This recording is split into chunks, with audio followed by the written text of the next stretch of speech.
आजचे उपस्थित व्यासपीठ सावंत साहेब, रोकडे साहेब, इतर पत्रकार, समोर बसलेले सगळे पत्रकार, विद्यार्थी, टीचर्स, मी तुमचे मनापासून आभार मानतो. या नवीन वर्षाच्या हार्दिक शुभेच्छा देतो. मी उद्योजक आहे, बिल्डर आहे, सोशल ॲक्टिव्हिटीज आहे, हॉटेलियर आहे. रोकडे साहेबांची आमची ओळख 20 वर्षापासून आहे. हे खूप पत्रकार बघितले, न्यूज चॅनलवाले बघितले, पण त्यांच्यासारखा माणूस मी बघितला नाही. 20 वर्ष झाली, पण कधीही मला त्यांनी असं डिमांड केला नाही की मला लेख लिहायचे पैसे दे, की मला अशी मदत कर, तशी मदत कर, काही मागितले नाही. मी सेंट जोसेफ कॉलेज सत्पाळ इथे 10 वर्ष चेअरमन होतो. चेअरमन असताना पण गेल्या वर्षी ते आपल्या कॉलेजमध्ये येऊन, मी तेव्हा चेअरमन नव्हतो, तेव्हा येऊन गेले, चांगलं संबोधित केले, चांगली पब्लिसिटी कॉलेजला दिली. जेव्हा मी सेंट जोसेफ कॉलेजमध्ये चेअरमन होतो तेव्हा रोकडे साहेब 600 विद्यार्थी होते. 10 वर्षामध्ये 2200 विद्यार्थी झाले. शिल्लक होती 2011ला 25 लाख. जेव्हा मी बाजूला झालो तेव्हा 10 करोड रुपये शिल्लक होते. आणि विविध डिव्हिजन चालू केला, बॅब, बीए, सेल्फ फायनान्स वगैरे. 5 वर्षापासून मी नाही आहे, ट्रस्टी म्हणून आहे. आता विद्यार्थी संख्या 2200 वरून 800 वर. जेव्हा मी सकाळी घरातून निघायचो तेव्हा राईट साईडला, माझ्या घरातून राईट साईडला जायला कॉलेज असायचं, तर मी लेफ्ट साईडने यायचो, सोपाऱ्यात जायचो, सोपाऱ्यातून घरी कॉलेजला जायचो. अशासाठी जायचो की माझी धर्मपत्नी मला सांगायची, कुठे चालला, सकाळी 8 वाजता उठून. तर मी सांगितलं ना, ऑफिसला जातो. मी जायचो कॉलेजला 8 वाजता, 12 वाजेपर्यंत कॉलेजला असायचो. सांगण्याचं तात्पर्य असं की जे पत्रकार आहेत, जे मनापासून काम करतात. माझे वडील टीचर आणि हेडमास्टर होते म्युन्सिपाल्टीमध्ये. माझे एक भाऊ चर्चमध्ये फादर आहे. तर सोशल ॲक्टिव्हिटीज हे माझ्या घरातून जन्माला आली. माझ्या माफी ट्रस्ट म्हणून एक संस्था आहे, आई वडिलाच्या नावे. माफी म्हणजे मार्टिना आणि फिलिप. या संस्थेतर्फे मी गोरगरिबाला ॲडमिशनसाठी, पुस्तकासाठी, आजारी लोकांना आपण मदत करतो. इमर्जन्सी कोणाला लागले पैसे तर ते मी बिन व्याजाने देतो. म्हणजे आजारी लोकांसाठी 10, 20, 25 हजार मदत करतो. पण एक ॲक्सिडेंट झाला, समजा कोणाला अटॅक आला आणि त्याला अर्जंट 2-3 लाख रुपये पाहिजे असतील, तर मी बिन व्याजी त्यांना देतो. मग तेच पैसे घेऊन दुसऱ्याला आपण देऊ शकतो. हे आपलं समाजामधलं आपलं कार्य आहे. मी माझ्या बाबतीत अशासाठी सांगतो की मला पुढे पत्रकाराबद्दल बोलायचं. मी एक विधवा विदूर 2013ला एक विधवा विदूरचा मेळावा केलेला. त्या विधवाचा मेळावा होतो, पण विधवा विदूरचं होत नाही. तर पुष्पा भावे आलेल्या, दुसरे कवी होते, माझं नाव लक्षात येत नाही, सगळे कवी पत्रकार खूप आलेले. 3000 लोक होते. त्या 3000 लोकांना घरातून कॅच करून, म्हणजे हे करून पकडून, बसमध्ये बसून, रिक्षामध्ये बसून, आपल्या वाघोलीमध्ये पीटर दी रॉक बंगला, त्याच्या मागे प्रोग्राम केलेला. त्यांना शॉल, ब्लँकेट वगैरे वगैरे सगळं दिलं. माझी आई 2012मध्ये वारली ना, तेव्हा त्याच्या अगोदर माझ्या घरामध्ये आहे ना, घर बघायला लोक यायचे. त्याच्यामध्ये 2-3 विधवा होत्या, त्या माझ्या घरी आल्या नाही. तर मी त्यांना विचारलं, का नाही तुम्ही घरी आले? ते बोलतो, आम्ही अशासाठी घरी आलो नाही की एक गिरीजला घर बांधलाय ना, तर आम्ही विधवा होते ना, त्यामुळे आम्हाला त्यांनी घरात घेतलं नाही. तर मी काही चुकीचं आहे, विधवा होणं म्हणजे कोणी काय मुद्दाम का विधवा होतं ना. तर मग तेव्हा मला आईने सांगितलं, तू याच्यासाठी काहीतरी कर. आई वारली 2012ला. 2013ला तेव्हा मी ॲम्ब्युलन्स आणलं, ॲम्ब्युलन्स समाजासाठी ॲम्ब्युलन्स आणलं आणि फ्री ऑफ कॉस्ट.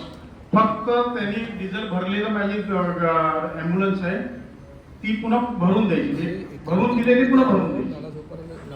तेव्हा एक अशी घटना घडली की एक सतपाळ्यातले एक कपल होतं, त्यांना बॉम्बे हॉस्पिटलमध्ये माझा ड्रायव्हर घेऊन गेला. तेव्हा घेऊन गेल्यानंतर त्यांनी घेऊन गेला, त्याला काय जेवण वगैरे दिलं नाही, घरी सोडलं सतपाळ्यात. त्यांनी त्याच्याकडून 500 रुपये मागितले. 5,000 रुपये जायचे याचे 5,000 असतात ना, त्यांनी 500 मागितले की 500चं डिझेल. तर त्यांनी सांगितलं की ते आम्ही देणार नाही. तर काय नाही देणार. तुमचे शेठ जे आहेत ना ते ॲम्ब्युलन्सवर पैसे कमवून बंगला बांधला, मर्सिडीज गाडी चालवतो. ॲम्ब्युलन्स घेतलेला 6 महिने झाले, ते बंगला बांधला, मर्सिडीज गाडी चालवतो वगैरे वगैरे. मी सांगितलं त्यांना फोन दे. तर त्यांना फोन दिल्यावर ते दोघं ब्लाइंड होते, म्हणजे आंधळे होते आणि त्या सकाळातली. तर मी सांगितलं काय आहे, तर बोलतोय ना आम्ही देणार नाही, तुम्ही असे बंगले बांधले, हे बांधलं ॲम्ब्युलन्सच्या वर.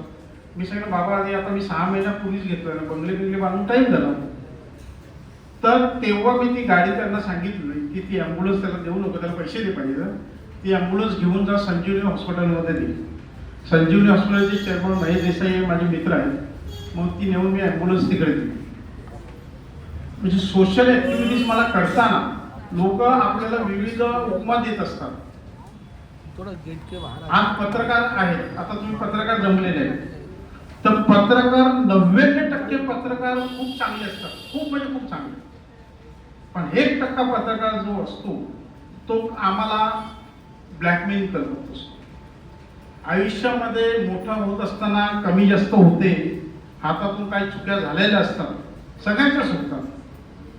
त्यांनी येऊन मी त्यांना सांगितलं की तुम्ही या समोर बसा, आम्हाला काय, आम्ही तुम्हाला काय त्रास दिला की आमच्याकडून काय चुकलं ते आम्हाला तुम्ही सांगा.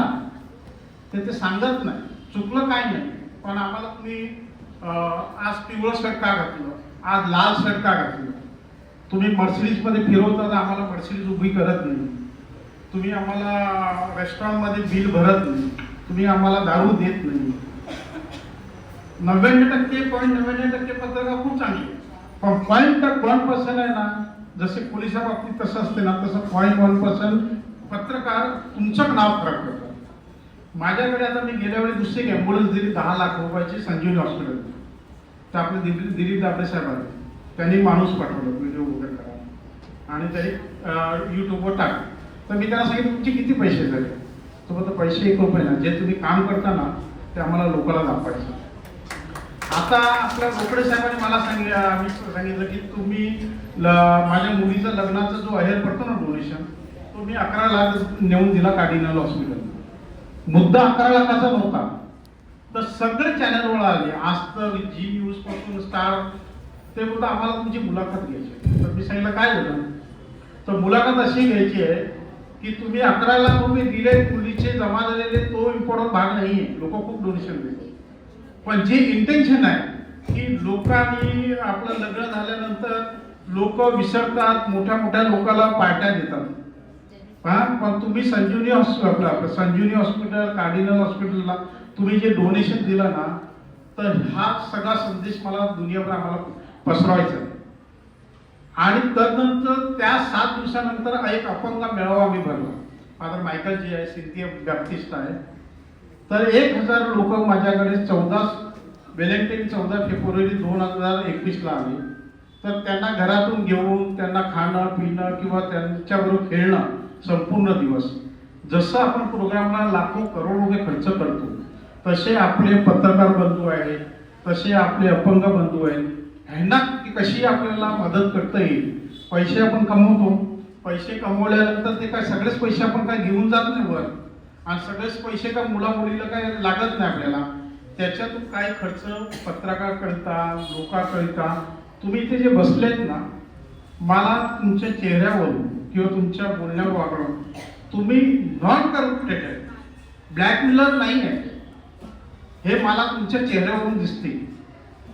आणि मला असं वाटते की जसं आपण समाजासाठी, अपंग लोकांसाठी, की जे वंचित आहेत लोक त्यांच्यासाठी जसं करतो, तसं माझी इच्छा अशी आहे, रोकडे साहेबांना बोलून दाखवलं की तुमच्यासाठी पण आम्हाला काय करायला वाटते. माझी स्वतःची इच्छा आहे. माझं 2-3 ठिकाणी हॉटेल आहे, तुम्ही कधी पण तिकडे या राहायला, 1 दिवस 2 दिवस तुम्ही कधी पण गेले तरी तुम्हाला डिस्काउंट मिळेल, फ्रीमध्ये मिळेल. मी तुमचं हमेशा स्वागत करेल. पुढच्या वेळी जेव्हा तुमचा प्रोग्राम आहे, आशा मॅडमच्या परवानगीने करतो, तर पुढच्या वेळी जो प्रोग्राम आहे तो माझ्या इथे मॉलमध्ये टॅनिया बँकेट म्हणून हॉल आहे, त्या हॉलमध्ये तुम्ही प्रोग्राम घ्या. आज जेवणासाठी तुम्ही या असं. दुसरा विषय असा आहे, आशा मॅडमबद्दल मला बोलायचं आहे. आशा मॅडम माझ्या बाजूला बसायचे, बाजूला म्हणजे तुम्ही जसे बसले तसे तिकडे. आज एक लेडीज स्वतःचे काय पैसेवाले काय नव्हते, पण स्वतः शिकून स्वतःच्या कर्तृत्वावरून इथे नालासोपारामध्ये एवढी मोठी शाळा कॉलेज काढणे, नंतर बोईसरमध्ये काढणे, किती मोठी गोष्ट. आम्ही जेन्स करू शकतो. हा कुठलाही बॅकिंग नाही, म्हणजे कोण पॉलिटिक्सचे पैसे आहेत, ते पोलिसाचे पैसे आहेत, ते कोणाचे पैसे आहेत, असं बॅकिंग नसताना हा एवढं मोठं काम केलं. अशा मॅडम तुमचे खूप खूप अभिनंदन करायचं असतं. तुमच्यासाठी व्यक्ती समाजामध्ये एक जे भरवते का तिच्या स्वार्थासाठी तिला काय लागते खायला प्यायला, आपल्याला काहीतरी लागते पण त्यांना काय काही लागत नाही. तर आशा मॅडम सोशल ऍक्टिव्हिटी पासून सगळं काय ते करतात, समाजाला एक उपदेश देतात. तसंच माझं पण तसंच काम आहे. मला सोशल ऍक्टिव्हिटीची खूप आवड आहे. जसं मी बिझनेसमध्ये मी तुम्हाला सांगितलं की खूप 40 वर्षापूर्वी मी सिव्हिल इंजिनियर आहे. 40 वर्षापासून या कन्स्ट्रक्शन लाईनमध्ये नालासोपारा वस्तीमध्ये शॉपिंग मॉल आहे, सगळं काय आहे. पण तरी मला आवड समाजाची खूप आहे. मी ते साईबाबा मंदिर, साईबाबाचं मी भक्त आहे. माझा टॅनिया टाउन म्हणून आचळला कॉम्प्लेक्स आहे, तिकडे मी साईबाबाचं मंदिर बांधलंय. आणि दर गुरुवारी 100 लोकांचं आम्ही भंडारा करत असते आणि दर गुढीपाडवाला 5000 लोकांचा भंडारा असतो. आणि तिथे पुस्तक वाटणं, लोकांना गरीब लोकांना मदत करणं हे आपलं कार्य आहे.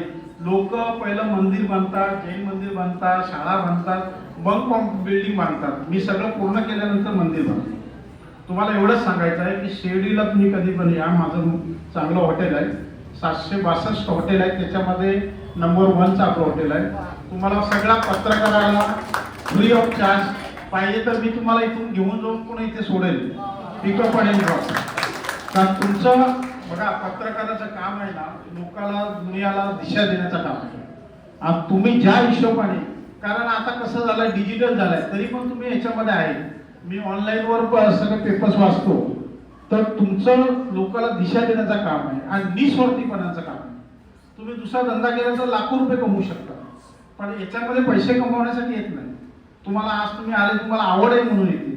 तशीच मला तुम्हाला आवड आहे.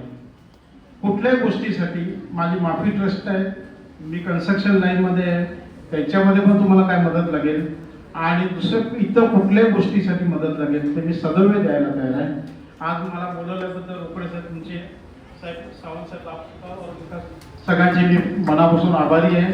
इथले सगळे स्टाफ किती चांगले स्टाफ आहे. एक लेडीज आली ती माझी गाडी पार्किंग करायला रोड पण येणार नाही, ती आता व्हिडिओ शूटिंग करतो. तर एवढे सगळे स्टाफ चांगले आहेत. अशा तुला आणखी तुमच्या मुलाला ती खूप खूप पुढे नाव, खूप खूप चांगली भरभराट व्हावी. आता मला ती बोलवत होती की तुमची जागा आहे तिकडे आपण शाळा कॉलेज खोलू.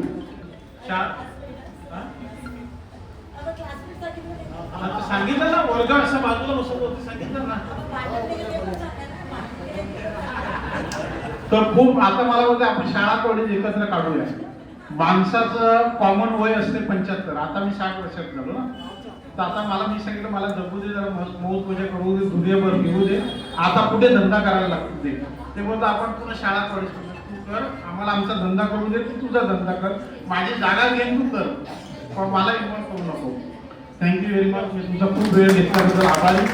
आणि पुन्हा आवाहन करतो, पत्रकारांनी माझे नंबर घ्या, माझ्याशी संपर्क साधा, मी पण घेतो.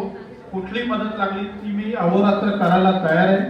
माझा हॉल आहे, 25,000 म्हणजे 2,500 लोक राहतात. तर पुढच्या वर्षी आपण खूप मोठा प्रोग्राम करूया. आणि तुम्हाला माझ्या कुठल्याही हॉटेलमध्ये जायचं असेल तर मला फोन करा, free of charge. Thank you very much. God bless you. Thank you very much.